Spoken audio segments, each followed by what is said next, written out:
What's going on, everyone? Thanks for stopping by Frankie's Family Homestead. It is a beautiful day in April. The sun's in my eyes and it's 40 degrees out, of course, in Ohio. Of course, it's not 60 degrees like I would prefer it was 2 days ago, but it is what it is here.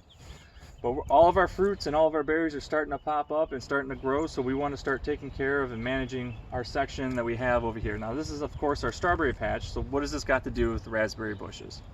Well, as one of my videos, blackberry bushes produce a lot of volunteer plants off the main plant, right? And just like that, raspberries will do the same thing. They spread really quick and they pop up really fast.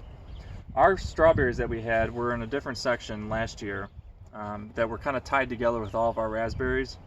We've since obviously moved all of our strawberries to this section, and there's a section that you can't see off camera. But they must have had the root systems kind of tied together because we've actually had 3 raspberry volunteers pop up here, here, and here. And there probably is going to be another 1 or 2 come up throughout the springtime. So it's free plants that you don't have to buy at the store.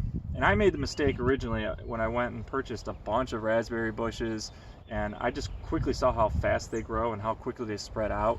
And then there is some work to be done to maintain it. To maintain them so they don't just get out of control, and there's weeding and all of that.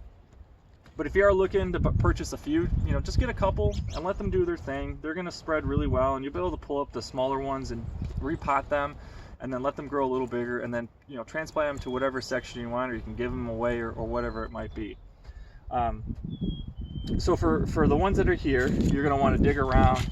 The root systems, just like blackberries, are going to spread really wide, especially the leader.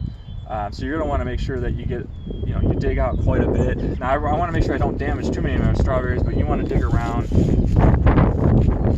and just get around that root system. And just kind of pull on it a little bit until you start feeling it, just pull out a little bit.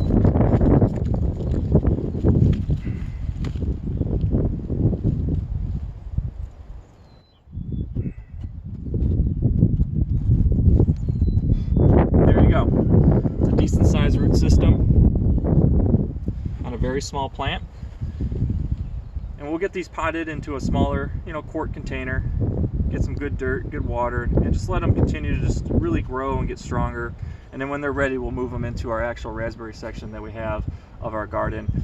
I'm sure it probably wouldn't hurt to do it now, but I'm just going to let the larger ones have the nutrients right now, and just baby these so they can get a little bigger before I transplant them, or maybe I just donate them or give them away to somebody that wants them. But these are going to pop up. We have so many already popping up because it's springtime. Everything's starting to look really healthy. But again, if you're looking to purchase some, just buy a couple. You don't need to buy 20 of these to get a good yield. They're going to continue to spread each year. Now, obviously, if you want something immediate, you're going to probably have to buy a bunch. But if you're patient and have time, just buy a couple. They'll spread. They'll pop up all these volunteer ones, and you'll be able to replant them wherever you want in your garden. So, enjoy. This is one of my favorite parts of being back here with the berries, is just seeing how everything is continuing to get stronger and bigger each year.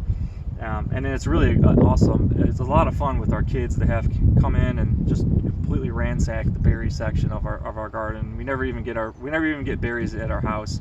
By the time they get back here, they take all of our berries, so we never actually get to enjoy it. So we're continuing to grow more, so that we can eventually have our own berries inside the house before our kids get to them. But we'll get these dug up, we'll get them potted, and we'll give you an update, in a couple weeks just to see how they're doing. But good luck, have some fun with these, get your kids involved. Definitely they'll enjoy it. You might find a worm or 2 for your kids to have some fun and maybe put it in a worm farm. But if you like what you see here, make sure you like and subscribe our channel. We appreciate you taking the time to watch us. Thanks.